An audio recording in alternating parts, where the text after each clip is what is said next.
Welcome to the Detailer's Dock, anchoring you in the world of marine detailing. Whether you're a seasoned detailer or just starting out, this is where every detail matters, with your host, Captain Ken Mercer from Marine Detail Supply Company.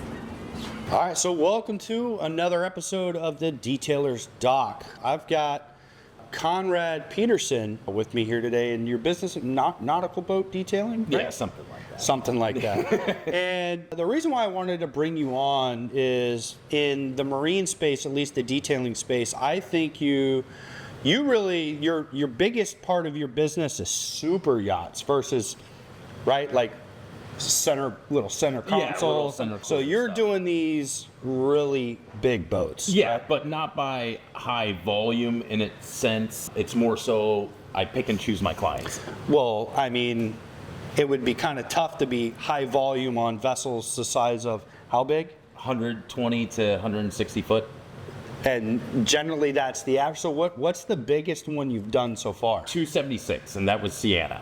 Oh my! So Sienna, is that the name of the vessel? Sienna? That was the name back when we did it about 5-6 years ago. Oh my God! And where? Go ahead. That was for the Sam Walton family, and they have. So that's Walmart. Yeah. Oh boy. Yeah, they have like $3 billion worth of yachts in their whole fleet. Many different captains, hundreds of crew members. Absolutely floating cities. So before we really dive deep into what's the differences of super yachts, like where did you essentially get starting in the detailing world? Well, my first boat was like a 22-foot sailboat, and I didn't know anything about detailing. I'm one of those detailers that learned everything from the ground up from all my mistakes. Mm-hmm. And that like 22-foot sailboat, I did everything by hand with 3M Super Duty compound and a terry cloth. Did you just say by hand? By hand. Oh, did it look good afterwards? I mean, I don't know, but I would assume that it was one of the worst vessels that was ever detailed. Oh my God. And how long ago was that?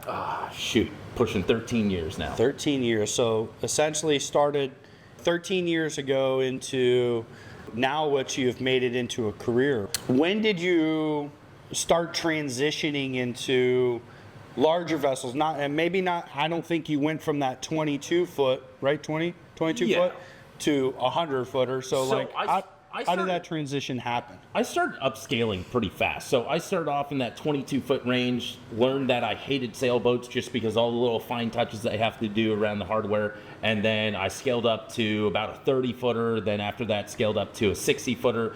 Then I did a very large jump. Someone gave me an opportunity on a 100-foot Hatteras down there in Marco, Florida. And Captain Lady Jane, we're still good friends to this day, but I'm way more expensive. So he doesn't have the program that could afford my services nowadays, unfortunately. Right. But I went from a 60-footer to a 100-footer and realized that's what I wanted to do. I wanted to be hanging off these boats. I wanted the scaffolding. I wanted the harnesses. I wanted everything to do with a big yacht style. Yeah. And from that point, I jumped from a 100-footer to about a 130. That was a Westport. And then from the 130, I jumped to a 180, which was a huge, mind-blowing experience. Then that 180, I kind of sat there for a couple years dealing around with a couple 100-footers. And then that's when I had the opportunity for Sienna. Sienna, which was that 270. So, yeah. So kind of like, let's backtrack a little bit. So you were hand polishing with 3M, right? Yeah.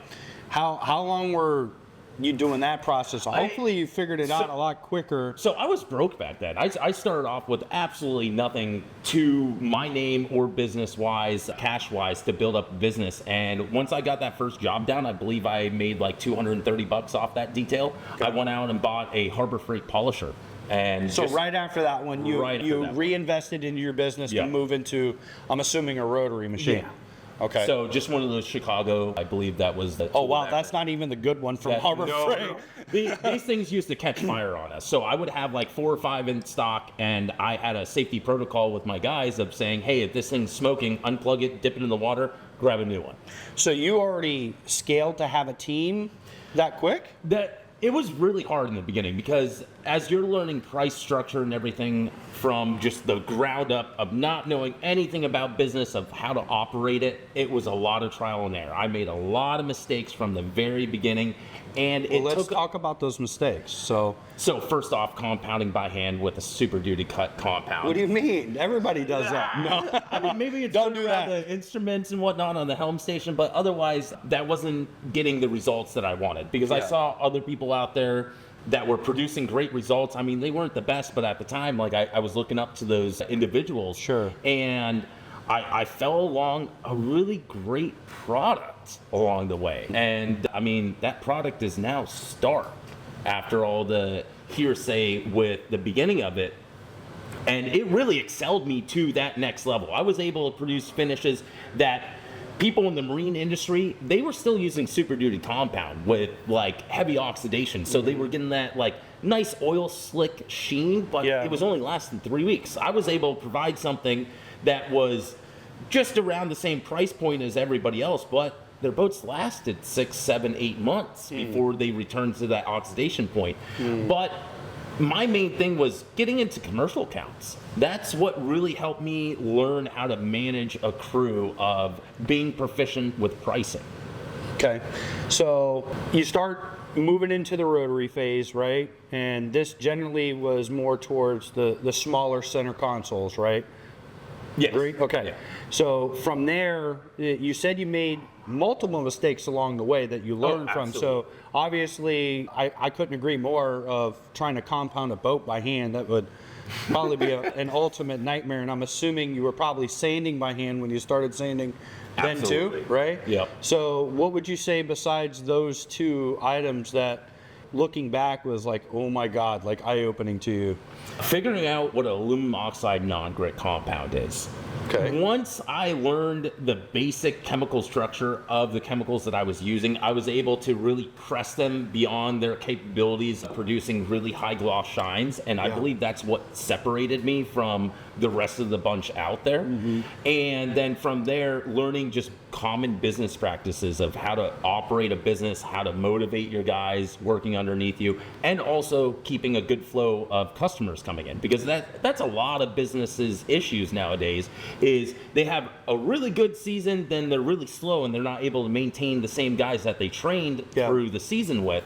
And shoot, I had to restart my business probably 10 times at this point. And the main thing that I can say is never give up.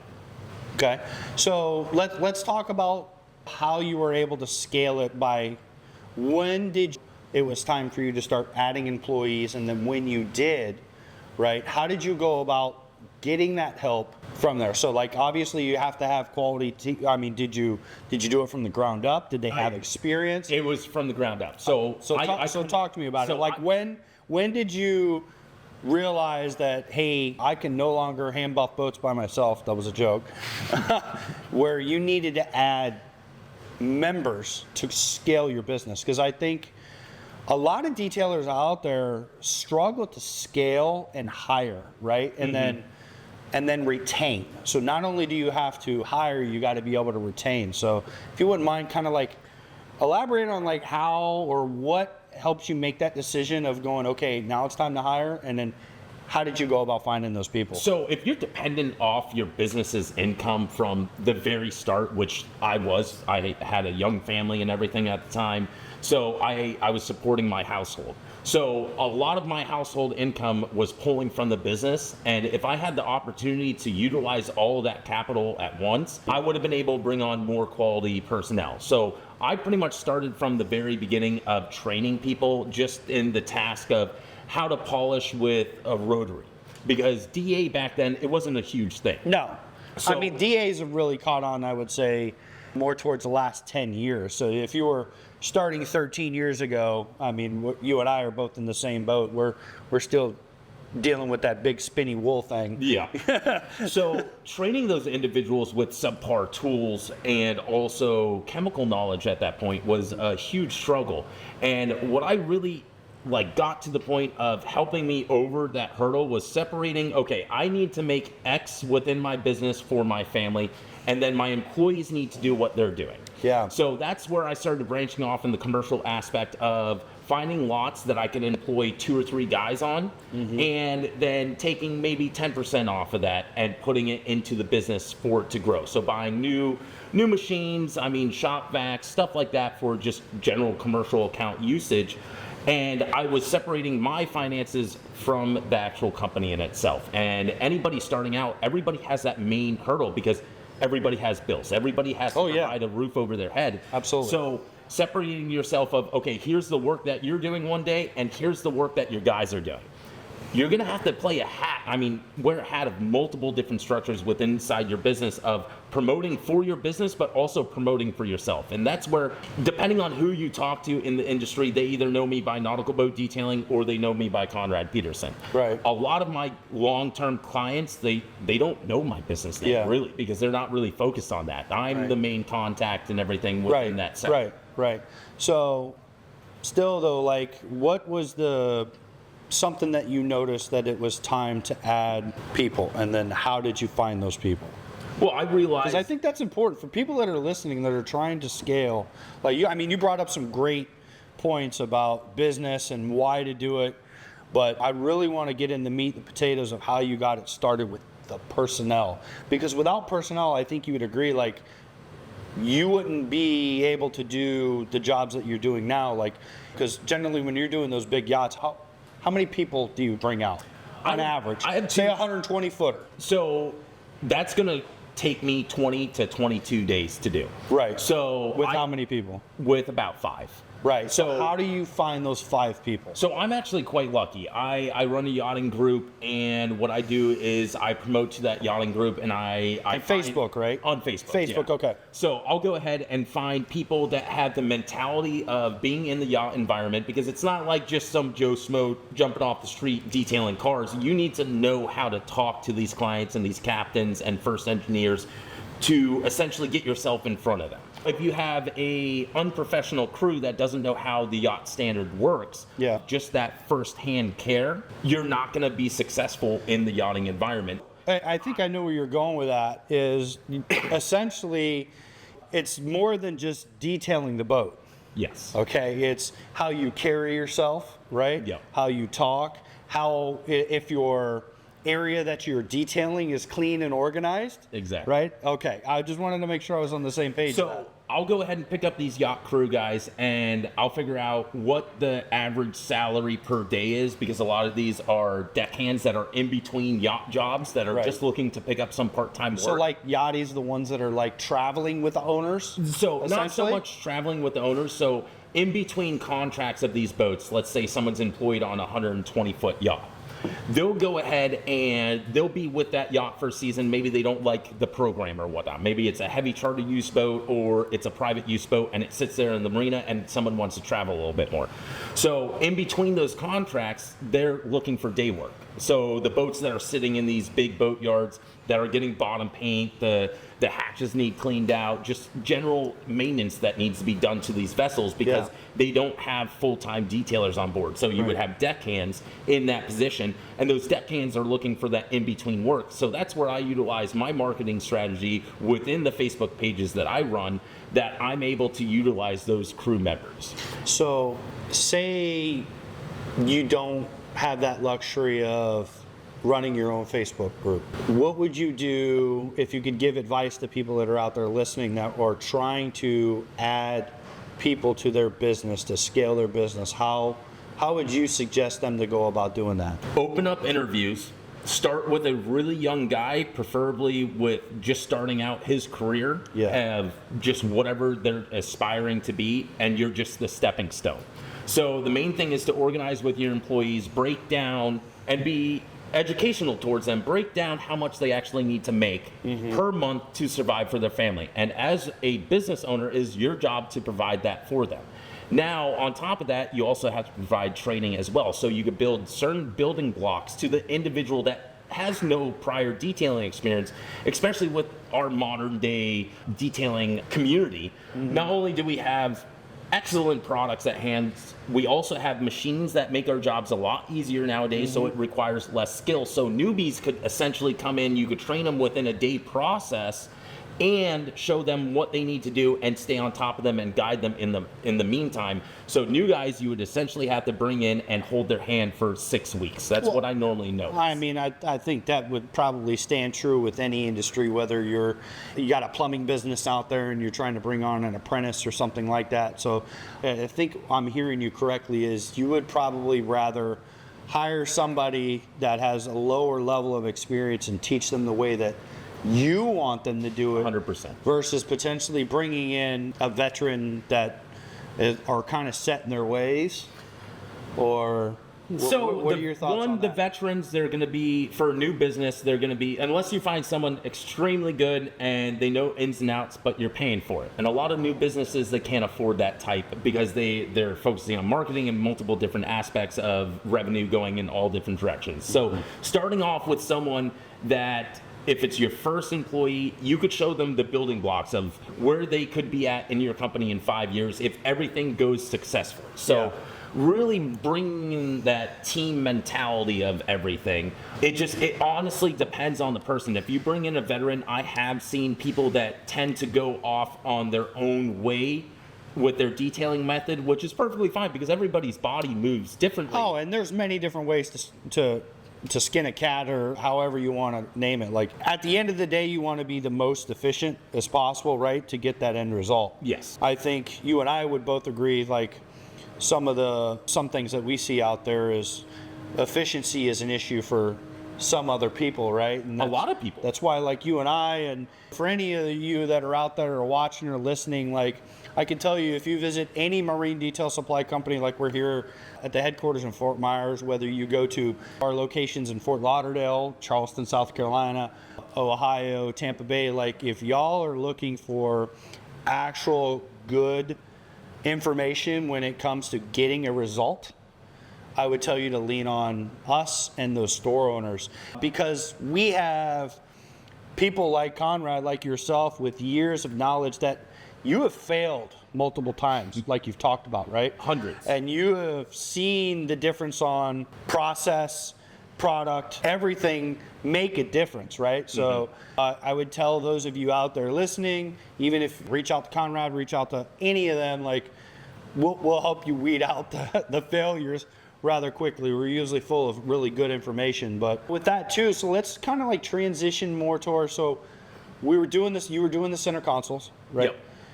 And then you started shifting into these bigger Sedan vessels. Right? bridges. So things like carvers, so like everybody dreads carvers. So why does everybody dread carver, Conrad? Why don't you tell? Because they don't dig deep enough. Well, I mean, but let's talk. I think that's known to being probably one of the most frustrating gel coats for any boat detailer ever to go after. It's the easiest gel coat. Oh, okay. So let's hear the carver procedure, since it's easy. The reason why Listen, those of you up north. The reason why I think it's easy is because you're automatically expecting the worst. So when you're expecting the worst, your pricing's going to be factoring that in. So that means that you have more time allotted on that job to make it look right.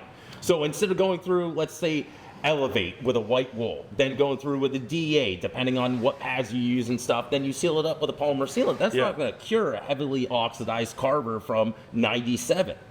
You're gonna have to go through and hit it with that 800 grit sandpaper, then 1000 grit afterwards, and then just treat it like the worst case scenario. Run through all your steps. That you're gonna have a 5 or 6 step process on that. That's my step process. Everybody has their own step process. I understand that. Yeah. But carvers, it's automatically 5-6 step. So would you encourage the listeners out there, if they hear the word carver, they should just, how much should they up their percentage in their estimate? Easily 25-30%. Oh, wow, really? 100%. The main thing that, I mean, sorry, Carver. This is my main issue with the detailing community right now. Yeah. Everybody's button heads and everything like that, and we have no sound price structure throughout. Well, like, I agree with that too, but you got to also understand too, like you have different areas of the country and vice versa. Like economies are different in different areas as they are like in Florida and let's say Seattle. How much is a 55-foot carver?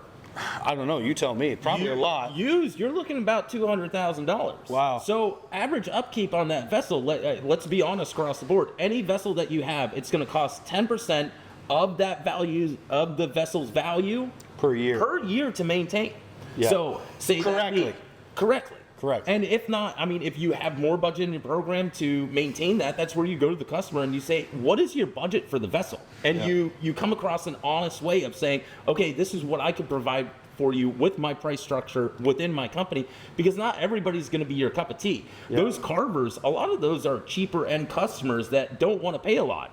Why do you think that? Or why is that? Because they're third, fourth hand vessels Yeah. that people are buying over again. They do some refits here and there, and they're not buying the new $1 million to $2 million vessel. And a lot of these 50-foot sedan bridges now, brand new. Like look at a 510 fly bridge through Seaway. One of the last models that they were up in that size range. Those boats in themselves are $3 million boats. Yeah, that's a lot of money. So if someone's dropping that type of dime and you're spending your hard-earned labor on that vessel, making sure that you get every nook and cranny, making sure that it's perfect, Yeah. you got to charge for it. Oh. I mean, just because we're detailers does not mean that we're any less in any type of business sense. We Yeah. still have operating costs. Yeah. I mean, you have Insurance, you have gas, you have time that it takes to do these evaluations on these boats, time to talk to the customer, the estimate, development. I mean, you have all these little micro things that take up all your time that a lot of detailers aren't factoring in when you're Right. brand new into the business. You're thinking, right when I get on the job site, that's when my clock starts, and right when I leave, that's when the clock ends. Yeah. Your timing is 12 hours a day, 14 hours a day sometimes, depending on what you're doing and the magnitude of your business. So I think we should probably touch on pricing, right? I think there's a lot of pricing structures that are out there, at least for your center consoles, your 30-foot, but you can't price a 25-foot center console per step like you would a big super yacht, right? No. So if you don't mind, let me kind of give you a scenario. So say you have, I want a newer boat, right? Straight from the factory. Like I know that you deal with a couple of brands that really trust in you to really refine. Horizon. Right. So if we could say so, Horizon. So I know that they lean on you to really help refine their overall finish after they get here to in the Depending States. on the clients. Well, you're known for Horizons, right? I mean, how many of them have you done? Would you say 12, 15 by now? Right. At an average size of what? 100 feet. Right. So those are big boats. That's a lot of fiberglass, right? Yeah. So Now, you also have to remember, just because it's 100 feet, if you're doing 4 steps to that, that's a 400-foot vessel that you're essentially doing at that. yeah, and you have different levels Yeah. too, right? Yeah, so I think I really want to hear kind of like what your pricing structure would be, say on that boat, because it's not oxidized, right? Yep. It's brand new. So kind of take me through the procedures that you're going to go through on that, and let's talk about the pricing. And then let's talk about the worst case scenario, a clapped out one that you have to sand, that your heavy cut's not pulling the oxidation, that you have to sand to get it back. And then last but not least, pricing difference between just a sealant and pricing difference between a ceramic coating job. Okay. So I'm not going to give exact numbers because I don't want to give out that misleading information for someone It's just that's kind of like, So an average 100-footer, you should be taking in the basis of how many days you're on that vessel. So my company, I have to be pushing about $2,200 a day out on these vessels to remain profitable. right. You're going to have many different instances of 'cause how you much got- your chemicals cost, Yeah. where the vessel's located, because I travel all over the country for these. So every vessel is going to be individually different upon just the chemical process of what you're doing. Let's say a brand new Horizon that's a 100-footer straight out of the Taiwanese manufacturing plant. Yeah, because they're overseas, Yeah, right? they're overseas with Ocean Alexander. They pretty much share the same plant. So once you have that 100-footer that is brought over to the United States, you're going to have a bunch of shipping wax all over it. So they cake these things in a yellow paste wax to protect them on that overseas journey to stop any type of corrosion, because they're on it for 6 to 8 weeks depending on storms and shipping. Yeah, so they put them like on a big container style ship, right? Yep, and then That's they gotta be fasten them crazy. down with multiple other vessels on board. Oh, wow, that's got to be interesting. It's and just crazy when you see them in like the port of Everglades being unloaded and stuff like that. Right. Big giant cranes just dropping them out of the water. Is that normally where the main hub is, where they come into the States? Port of Everglades. Okay. All right. Then also, I mean, you have all up and down the eastern seaboard, depending on where the manufacturer's main location is within the United States. But a lot of these larger vessels are made out of the United States, except for Delta, that's over in Seattle, and there's a couple others that ride along the Delta facility. But these brand new vessels will have that release wax. That's going to take you, with 4 guys, that's going to take you about 3 days to remove all of them. Just to remove Just the to wax remove it. alone. And then in that process, what you're doing is you're throwing away wool pads like crazy because you're just trying to buff off that wax. So compounding is the way to do it? There's not like a You don't want to soap compound. or- No. You want to go through. This is part of the reason why I like surface prep so much. I'll wet a little bit of surface prep on that wool pad, and I'll just go through because you're creating swirl marks. First off, the finish isn't going to be perfect from the factory. It's going to have swirl marks all over. I mean, that happens with center consoles as well. I mean, let's talk about it. I mean, there's a lot of boat manufacturers, whether they're super yachts or even your 18-foot bay boat, they could use some work. Oh, absolutely. Yeah. So you're already swirling it up with just the factory and then the release wax that you're getting rid of. So right there, you're in a white wool aluminum oxide non-grit step like Elevate or Finish R. Yeah. You can start off with that process, but some of those do have deeper scratch marks and everything. So, I mean, you do have to incorporate some level R. I'm the type of person that I like to mix products. It depends on the vessel's finish. I mean, Stark provides a great product, but sometimes you do need right in the middle of level R and finish R. Why not combine the two a little bit? Cut them down. You're turning Mad into your own scientist. chemist over here. Yeah, I've always done that. Nah, it's fine. Whatever works for you. And every vessel is going to be different depending on the deepness of those scratches. Yeah. And I've always found out doing test spots to determine what each vessel needs, because every vessel is going to be different. And not to go offshoot, but a vessel from Fort Lauderdale is going to be completely different, or vessel that's sitting over at LMC in Fort Lauderdale, which is Lauderdale Marine Center, Right. versus over here in Fort Myers, Florida, sitting over there at Fort Myers Beach. You're going to have different contaminants. You have 95 that's industrial sitting, fallout, Yeah, stuff you like have that, industrial fallout. You have so many different type of just ecological factors within that diminishing sheen on these vessels. So you're going to have to treat every vessel differently, and not the same process is going to work for the next vessel. And that's where I believe I'm a leader in the sense of diversifying very quickly if something's not working. Right. So with that being said, jumping back to the compound process, let's say that you're using just simple Elevate white wool. You're putting in swirl marks, but you're eliminating the swirl marks left behind by the release wax. Okay. So from there, you would use a DA So that's process. a step, one step. That's right? a step. Okay. And then, so right now you're saying that's 2 steps. And then after that, you could go through with the DA with Lake Country Purple pad on. It's a great pad. Oh, Great pad. phenomenal pad. Yeah. And we're going to revisit Elevate, but this time I'm going to add a little bit of triple P in the mixture, just for the working time. Yeah. Because sometimes you're working in direct sunlight, and like right now, 95 degrees out, and your compound's burning up on you. You don't have that long working time of Elevate, because the essential key compound to Elevate is you want to break it down until it starts shedding its oils. A lot of the times I'll switch in after a white wool process of the Elevate, I'll switch into a purple wool rotary process of Elevate and use a dash of triple P just to get a very high gloss, because there's different gloss structures along the way. And I mean, you and I, we keep on talking about a little competition between That would us be fun. of having a shine off. Yeah, that would be fun. I think it would really be good and beneficial to everybody to see, hey, there's different processes that could get you the same shine or get you a little bit depthness in that gloss over the next guy. And let's be honest, we're trying to be better than every other company out there. That's we're in a competitive market, are we not? Yeah. So there's multiple different steps. Normally for these vessels, there's 3 to 4 steps So- right out of the gate. So 3 to 4. 4 is generally including your Polymer sealant. Polymer sealant. So take me through.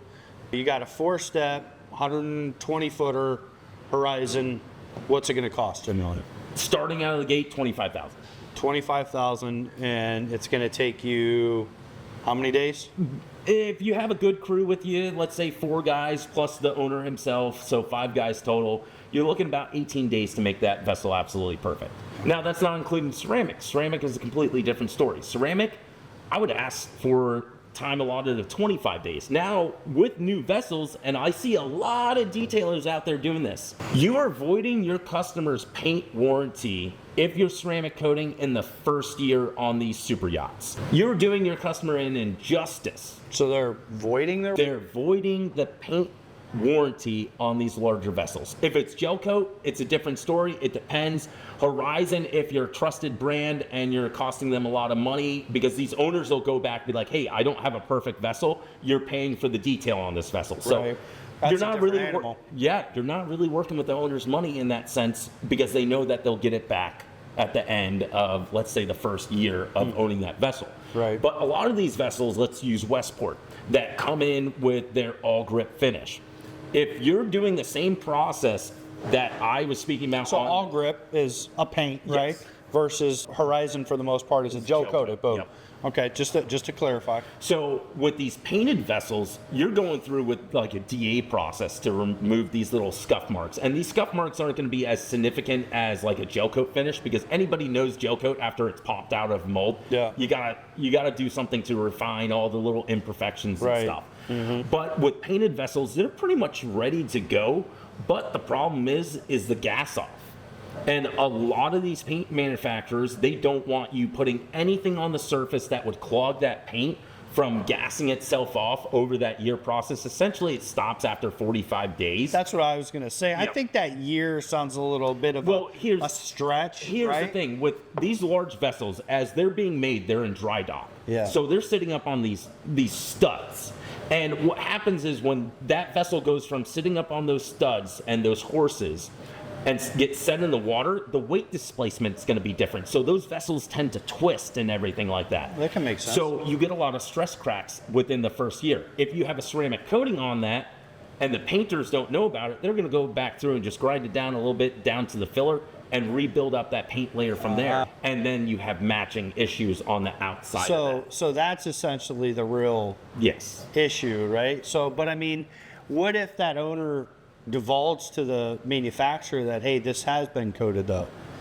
I mean, Then that could potentially hopefully prevent you that have a issue good then. contract on your back end that you're not responsible, which I've done that in the past. Yeah. If an owner simply, like, they love ceramic, they've had it on several of their vessels, and they want to go through and just get it done to this vessel, they don't care about the paint warranty just because they have a bunch of money. Because some of these guys, they're really overextending themselves buying these 100 to 150 foot yachts because they don't realize how much that 10% maintenance is. Right, yeah. So a lot of the time, I mean, crew chews up a lot of their overhead, and then just general maintenance of the engines. A lot of people that are strapped for cash buying these large yachts, they don't really care about the exterior. Those are the customers that I like to deal with, because then you're limited on what you could actually produce, and it produces a bad name for you. So in the aspect of trying to convince bad owners to do things that they don't do, you're not going to be successful in that. So that's where, if you find an owner that says, hey, I love ceramic, I like the finish, let's go ahead and do that, have them sign an inclusion within your contract that you're not liable for any type of paint defects in the first year. You're not liable for repainting that vessel if something were to go wrong. That way you keep your company completely separate out of it. The upkeep, somebody having such a large vessel and such like that, right? And they can't afford And they can't afford it. But why would they buy something so large then if that's the case? Because keeping up with the Joneses. yeah, If your buddy at the marina that has, let's say, a 112-foot Lazara yeah. upgrades to a 150-foot Benetti, you kind of push, because then your trophy wife is saying, hey, we could bring on more people onto our boat if we had a larger vessel. Yeah, well, I think that's a podcast for another day. So we talked about the 3-step, 4-step brand new boat, right?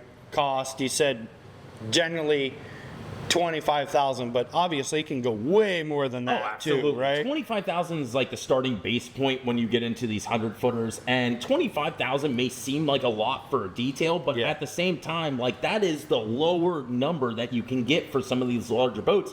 Because let's honestly break down. You got, at least for a 120-foot boat, you're going to have 3 or 4 substantial docks that you could build scaffolding off of. Yeah. So those docks are going to run you about 10 G's to buy them within themselves. Then you have the scaffolding on top you of can that. rent it too, can't you? What places around here in Florida? I'm just asking. I don't know. I mean, so there are a couple of companies out there, but they're charging like $800 a day just to rent them out, just kind of like scaffolding and scissor lifts and stuff like that. so are you generally doing this dry dock or doing it? No, I do everything in the water because it's less of a charge for the customer. So let's say that they go and get hauled out at LMC, Lauderdale Marine Center.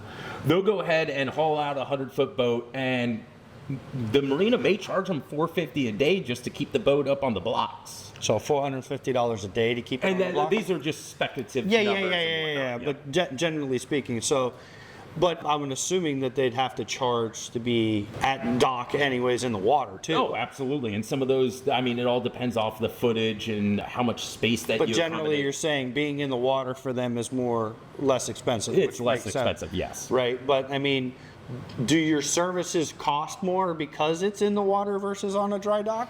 Because I know, at least in the regular boat detailing world, where we have, say we got to service a 25-foot boat at the owner's dock at home, and the one side of the lift generally doesn't have the ability for you to reach and do correction work, like we're going to charge extra for that because of that versus not, like if it was on a trailer. So is it kind of the same scenario? Yes and no, because once you have the equipment, I just charge so that $25,000 base price, that's just for the labor. Like, you're not talking about chemicals added, your rags, your floats, your ladders, anything that you need on top of that. That's just, when I talk about my pricing, it's mainly just of labor because that's how I'm wired with my estimates. All right. So on my side, I charge $2,500 for a raft delivery and scaffolding setup. Yeah. Because first off, I have to drive it to wherever I'm at, or go ahead, have it freighted to that area, or line something up. Let's use New Jersey.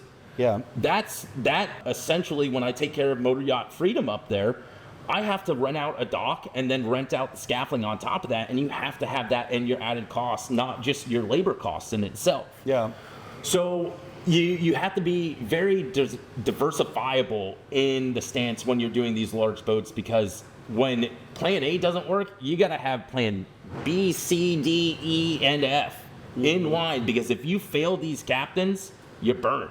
Well, it's a small niche group. I think it's very small. It's very small, kind of like in the sport fish world too. Like eventually, I plan on having a couple of experts on the podcast as well that really specialize in sport fish boats too. So if you guys are interested in that, make sure you subscribe, you follow us on all the podcast links that are out there. That way you will hear that one when it's available too. But I mean, to that same aspect where you're saying, there's a lot of cost that's associated with doing these big boats. And when you're throwing those big numbers out, there's a lot of cost too. So at the end of the day, it's a for-profit organization, right? You're doing this to feed your family.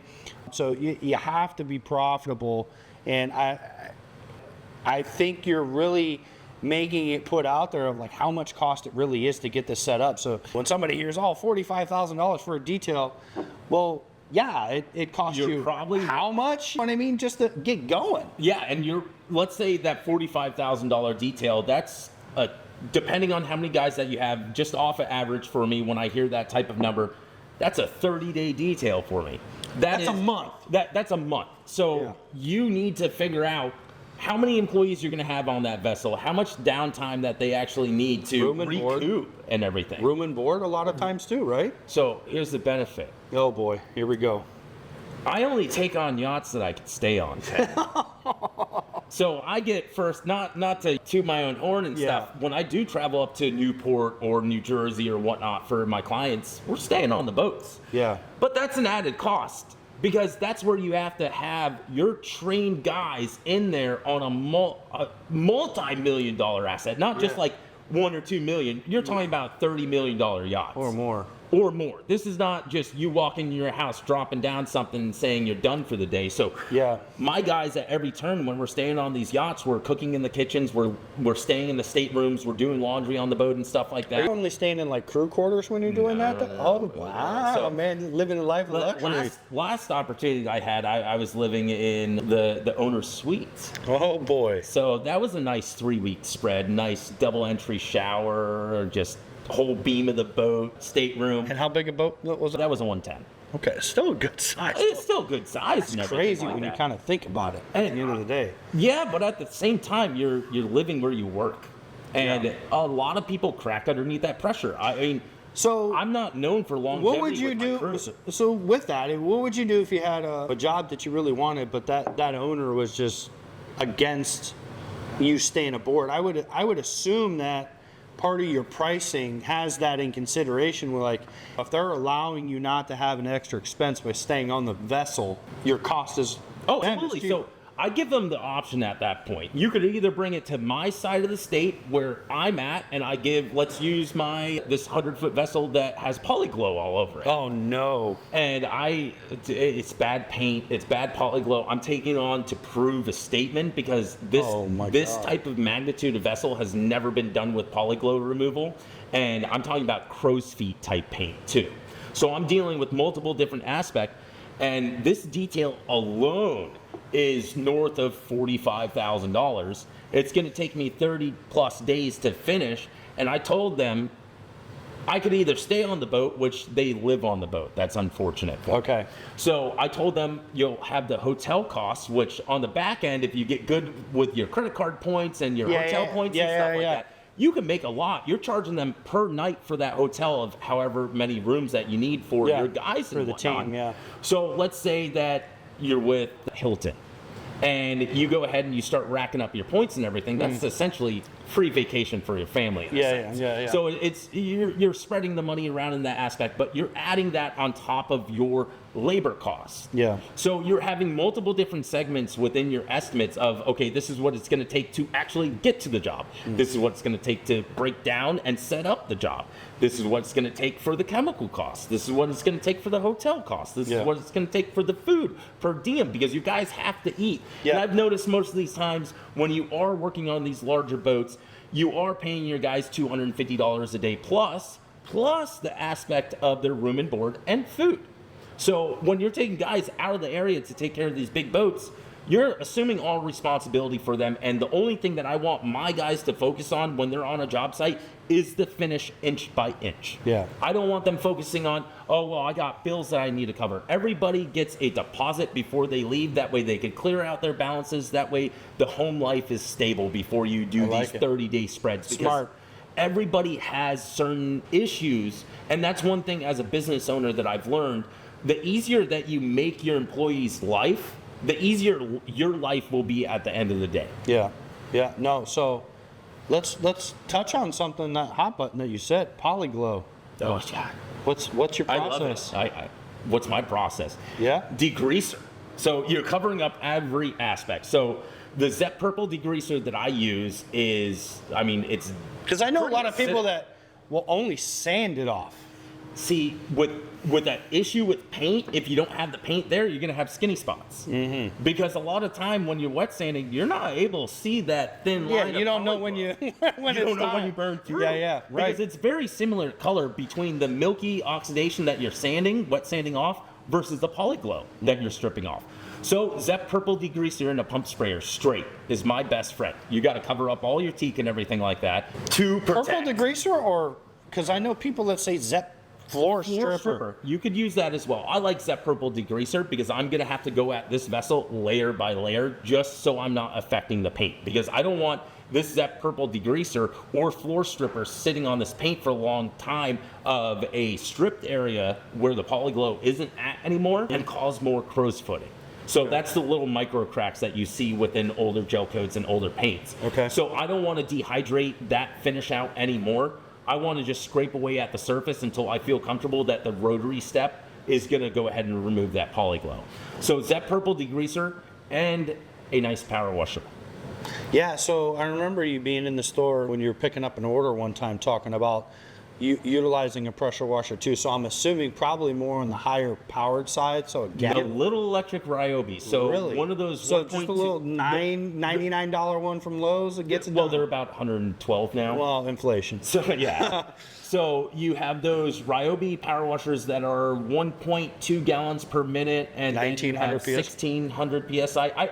The 1900, you could start getting in problems with, especially with upholstery and like enclosed fly bridges and stuff. Okay. So that's why I like the 1600 PSI, just because it's less damage that can happen with your guys. Because every business owner knows your guys are only going to produce 85% of the quality unless they're absolutely perfected. Their craft, they may get up to that 90 percentile, but no one's going to do as good as a job as a passionate owner-operator. Oh, of course. I mean, I think we'd all would agree with that. So, like dwell time on that degreaser stripper, how long are you letting that sit before you're hitting it with a pressure washer? And Keep it wet like 5 to 10 minutes. Okay, and then you're hitting it with a pressure washer. Is generally one step, remove it, or you're doing 2 or 3 coats. Okay, so you're gonna have to do this 2 or 3 times. It's gonna be 10 days of just removing polyglue. That is just insane, man. Like, but at the same time, the hull of the vessel, it's a nice, vibrant, beautiful color. I don't want to ruin that because it was repainted 4 years ago. so let me ask you a question on with polyglow too, because generally those owners are having that applied because it was oxidized. No, this was just a shit detailer. Okay, well, not in this particular instance, but in most instances, the reason why polyglow was put on generally was because it was already clapped out. Was the way. If you're removing that, then now you're going to have to go in your correction steps. I don't know about clapped out because a lot of the boats that I've seen in between the size ranges of 40 to that 80-foot range, a lot of those times there was plenty of gel coat or paint to deal with. It was just, there was a lazy detailer prior. Oh my God. And a lot of these owners, maybe they don't want to pay for the complete step, so maybe I'm speaking out of the line accusing the detailers, but this is where you have to be educated, Ken.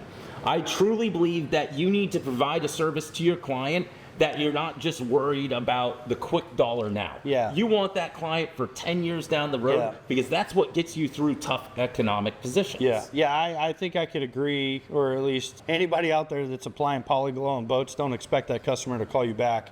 Or, I mean, you put it in your Generally, contract. yeah, I mean. Oof. And that way someone can't come back to you 2 years later like, oh, well, this company applied this product and it looks like crap. Well, if you have a contract slap in someone's face, you're able to say, hey, look, we told you what would happen. This was a cheaper cost instead of wet sanding the entire boat. Yeah. This is just the 7-layer product that we use. Right. You agreed to it. Yeah. So it's being like very personable with your clientele and actually letting them know what's going on with their vessel. Okay. And then, so one of the other questions I had was, we talked about the new boat price. Let's talk about frosty boat price, super yacht.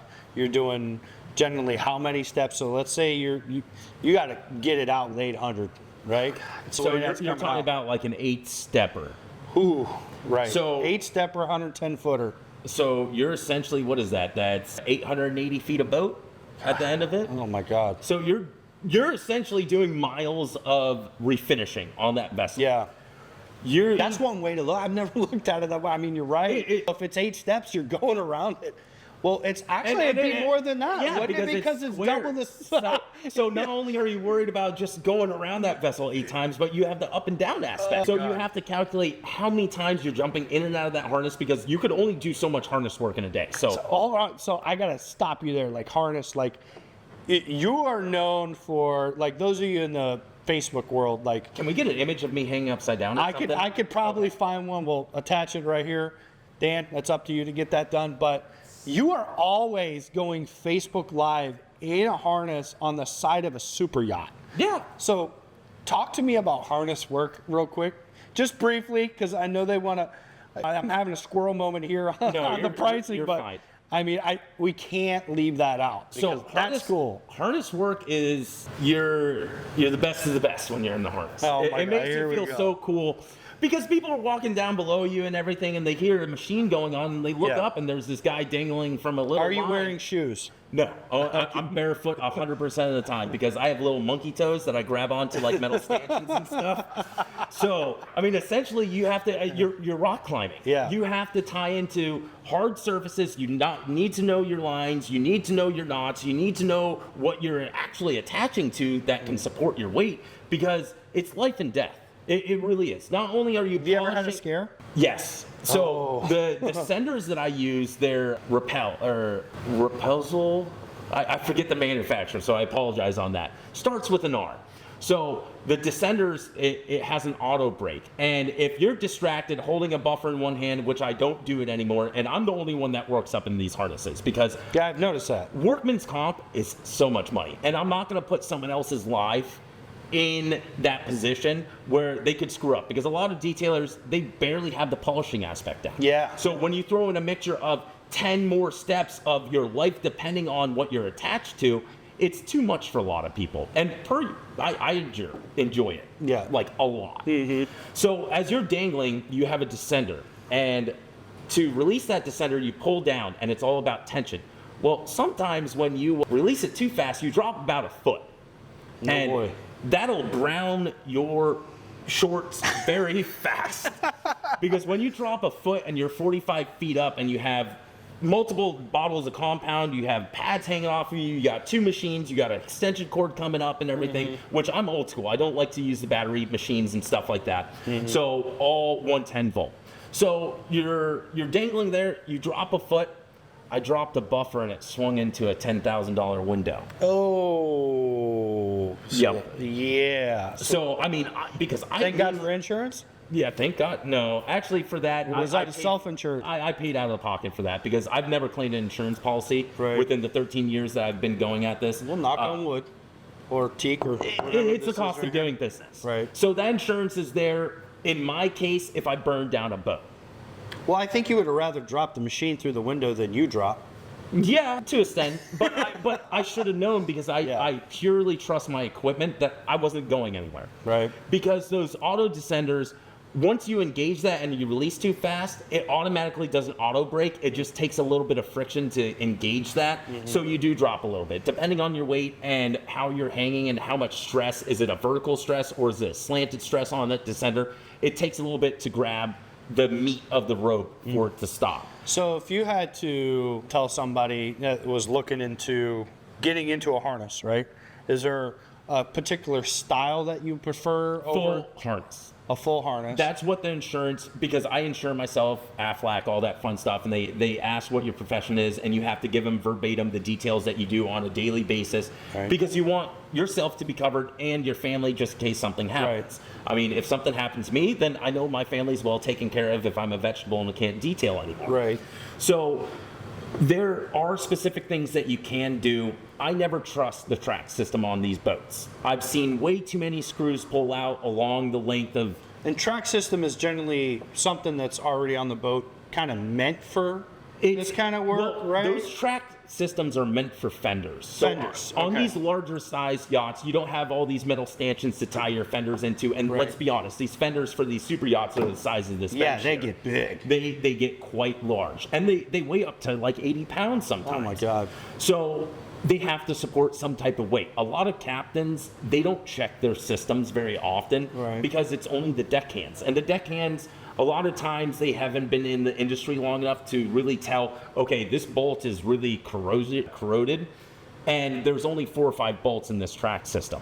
So if one goes, and the track system falls out of its lip and slants down, and you slide off that track, you're done. Yeah. So I don't trust anybody with my life. So in that sense, I like to tie down to main places like radar arches. I'm talking about the big radar domes and stuff, the mounts that are like securely fastened to the superstructure of this vessel, or the metal handrails. What I do is I like a yoke system. I never just have one line hanging down. I yoke it. So I have multiple different tie points. And not only does that secure my rope in the aspect of if one knot fails, I'm not falling to my death. I'll be caught. I mean, will it hurt? Absolutely. Will I probably hit my head or something on the way down? 100%. But I won't die on the concrete. So with that yoke system, you're able to transfer ropes because any type of climber knows you have to have a 3-point contact on the surface at all times to secure as you're moving. What's a 3-point contact? So essentially one hand, and a foot on the surface at all times. But when you're detailing, you have 2 hands on a buffer. So what do you do? Or is, I guess you have to essentially trust your equipment. Oh boy. So essentially your rotary machine is a contact point. Yeah, essentially, yeah. So a lot of times, like if I'm trying to reach a hard to reach area, Yeah. I'll pay attention to the which way I'm holding the machine for the rotary to go. So it'll pull me into that location. Wow. So like a self-propelled Yeah, lawnmower? because you're essentially sitting on a pendulum. Yeah. So you're able to swing in a certain area. So normally in my area, I would tackle something this large. So I would sit in the middle, I would take care of my right-hand side, take care of my left, take care of the middle, wipe away my smudge marks, and then move 2 sections down. So how do you move to the next section then? That's kind of like something where I have to show you. So since I have that yoke system, so it's got a contact point here and a contact point here. The rope hangs down like this. What I'll do is I'll be working in between that yoke, between the 2 points of the line. So is it kind of like a triangle then? And No, it's just the U. Think of several U's on the side of a boat with the line itself. So I'll have a descender, which will be hooked up into a carabiner, which is attached to myself. And then I'll grab onto the other rope, hook up my other descender with the carabiner. So I'm attached now into 2 points on the position on the harness. Right. And then I'll detach one part and just swing over to my So next what section. would you say is like the largest section size that you could do before you have to obviously go back up and readjust? 5-6 feet. I never go back okay. up. So I have this down to science. So you never go back up. You're in the harness for 4 or 5 hours at a time. So if you can only do 4 or 5 feet though, so what do you have different? So, yeah, you preset everything. I preset all the ropes. That way, normally I could do a 150 span of rope a day. So I could do that 150 foot section of rope. Now remember, that's not 150 feet lengthwise. That's just 150 feet of rope. That'll normally get me about 6 sections. So I'm moving. Which takes you how long generally? Each section, with getting up in the harness and getting everything situated, I mean, you're looking about 25 minutes a section. And that's my speed. Everybody can move differently. Yeah. On these and vessels. processes, steps. Yeah. And you're not doing one step. Are you? Are you? I'm only doing all steps at once. Okay, so you're literally, if it's a 5-step, 6-step process, you're literally doing it all right there. Then move to that next section and doing the same thing And this again. is where a lot of people have problems, because when you're blending your sections, you have to extend out your heavy cut a little bit longer. Then your medium cut comes about halfway on that. Fade it. So you're fading it. Yes. And that's very hard. Because you don't want to be in that thing multiple times. Exactly. Be in that spot once. That's part of the reason why I invested into very expensive raft setups with aluminum frames, so I could build scaffolding off of, because essentially all I have is my suction cups at that time, and I could just move along the vessel. So you have essentially floating docks? I have floating islands. So Sienna was my big buildup of my rafts, and that's a benefit to these large boats. If you need equipment to buy them, you're putting that in your estimate. So at that point, I bought about $17,000 worth of rafts for that project, and I had 3 raft setups, and they were, how long were they? They were 24 feet by 8 feet. So we had scaffolding set up on those to go up 3 stories, 4 stories in some cases. Wow. And we had just general tech standing there, because where we did it was Miami Gardens, and you had the water displacement of all these larger cruise ships. So you would go up and down with the water. Same with the vessel. So you had a lot of commercial traffic in that harbor that you would have to have guys sit there all day and just hold the raft off the boat. Because no matter the amount of fenders that you have the sway of the actual scaffolding in itself, you have the people working on the scaffolding that people are fighting against. So you have so many multiple different aspects when you're in harness work or this giant raft flotilla type setup. That's crazy, man. So it's not just about the money. And the reason why I mentioned to you that I jumped on this podcast was I want to educate people to make more money in the detailing community. And it's not just shouting out a number with these larger yachts. It's really developing a good, personable relationship with the captains. Yeah. You don't need 40 yachts to take care of. If you are working with yourself and 2 other team members, you could knock out a good, healthy 7 to 10 yachts a year, and everybody has a great income. Yeah. And plus, mixed in with your smaller boat stuff, you have a good business on it. Yeah, to keep yourself mighty busy with that. So I know we kind of like went off pace a little bit there to kind of talk about the harness work, and I thought that was, I know it's so interesting, and it's very interesting to me. Like just every time I ever saw You you need to on come out to a job site, and I invite everybody. Yeah, like, no, and I think I should. I don't know if I'd be brave enough to get in that harness. oh, I train crew members on it. So every one of my vessels, I train the crew to maintain my finish. Yeah. For me to come in with the big guns to refine it from all the working scratches and stuff. So I train the crew members on the harness work of how to rappel up and rappel down with the systems that I use. That way, I mean, I even auto-engage that brake and drop the crew members a foot, just so they get used to that feeling of they're not going to fall and die. Yeah. You need to trust your equipment as long as you do it the correct way. Gotcha. So no, I'll probably take you up on that offer. Like again, I'm always intrigued on trying and seeing new processes and stuff like that. So let's just kind of like finalize. Like now we have that clapped out boat. It's sanded. You got a sand 800. What's it costing them? You got to figure out your operating cost per day. If you had to guess, I ain't gonna hold you to it. No, neither will the audience. But just you were saying could minimum starting off at 25,000 on the, but that was your labor only. So let's say that was if your clients yeah. and what you're doing and you have a good following and people trust you, you could easily push the envelope of 55 to 60. Okay. That's you But doing. how long is that taking you? I mean, just bring on more guys. Yeah. 30 days is where I try to keep it with most yachts. Yeah, because I think anything beyond that, because they want to get out and get into their program. Yeah. So if you're dealing with a 110 footer, you can extend it to a 30-day detail, especially if you're doing ceramic. So I mean, ceramic we take very seriously. We treat it like a surgical environment. We're going section by section with our blend marks. Then we go back and redo everything with ceramic within the section that we're working with because we don't want things sitting there and oxidizing after we polish for very long. With ceramic, you could be pushing 70, 80 if you want to. So if you're doing ceramic though, are you getting back in the harness again? Because you're not blending that. Yeah, you have to. That's a lot of the issues that you have. Sometimes you have to go ahead and if you stop in the middle of the day, let's say that you see rain in your forecast because you want 2 hours of cure time. Hard line, man. If you leave a hard line, guess what? You're polishing that over again and try to blend it. Yeah. You're doing some magic. Like, let's use a 110 Horizon up in New Jersey. I told you the weather that we had up there. We had 2 weeks of rain nonstop. I remember you complaining. I was trying to do the brow, and I was doing a multiple step, which we're still waiting on that boat to get back in November to really tell what Rappel Pro did, what Liquid Thor did, and then crack it. That's right. You put 3 layers. We put 3 layers on it, and we had an issue going from Rappel Pro to Liquid Kraken. So because of the weather. Because of the weather. Yeah. Yes. So we had the length of like 2 days with that separation line. So I learned that at that point, this wasn't something that someone could teach you because it's the environment, the cold, the humidity. We had hard lines on the brow. That's unacceptable. The brow has to be perfect, no matter what. Yeah. So with that being said, we had to repolish and we had to blend it from there. And luckily it turned out great, but those are just one of the many factors that it took an extra 3 days to figure out what the hell was going on with the surface. Yeah.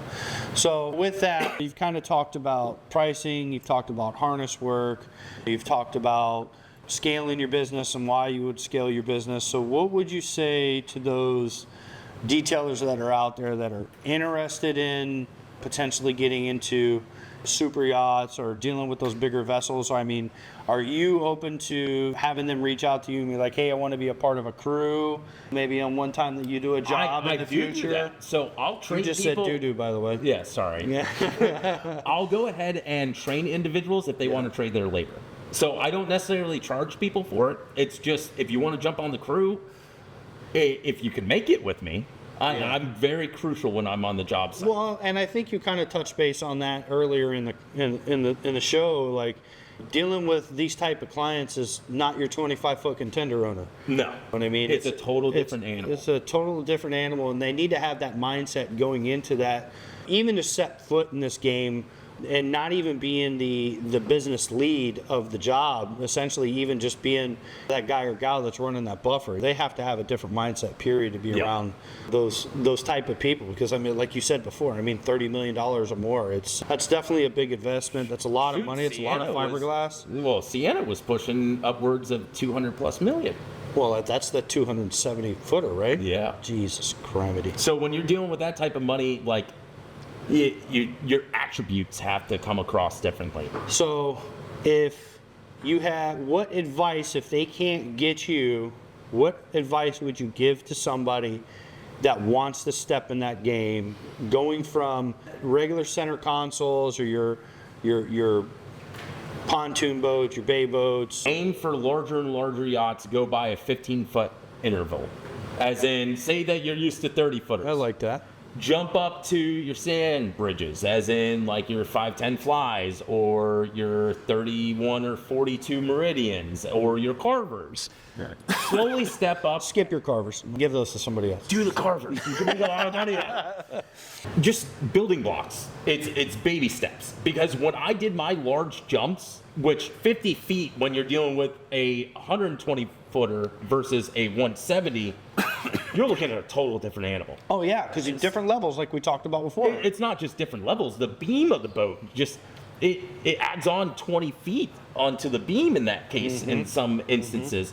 And there's just a lot that can go wrong, and I highly suggest that you don't just rush into it. The money may seem correct, but at the end of the day, it's still a business. You're going to have the same business problems. More money comes with more responsibility, essentially. I agree. So for the ones that are out there would love to get a hold of you, how's the best way to get a hold of you? Facebook, I mean, you could go ahead and once you reach out to me in Facebook, I'm sure I'm linked on somewhere along the lines in Stark, or my email, peterson1367@gmail.com or nauticaldetailing@gmail.com. Just the main thing, I don't get back to anybody. I mean, everyone, to say the least. I'm very choosy with who I communicate, and it's just the type of person I am. I've always been that way. And I mean, as you've known and seen me grown through our relationship, right? I'm a hard person to deal with. Yeah, I don't talk to you before 8 o'clock in the morning. That's why I call you at 6 sometimes. Especially if I'm waiting on an order and it's overnight. Oh my God. So again, I appreciate you joining us. I think it's been some good information that's not out there. I mean, there's not too many people that are in the boat detailing world or that do what you do. So I invite everybody to come see the other side. Yeah, the dark side, right? The dark side, yeah. You'll either make it or you quit. Yeah, real quick, you got to be going up 3 flights of stairs, right? You got to be able to walk up 3 flights of stairs. 100%. Okay, so again, I appreciate Conrad being here with us. Again, make sure you follow us on all the social media platforms. You can find us at Marine Detail Supply on Instagram. And again, look forward to those upcoming podcasts. You ain't gonna want to miss them.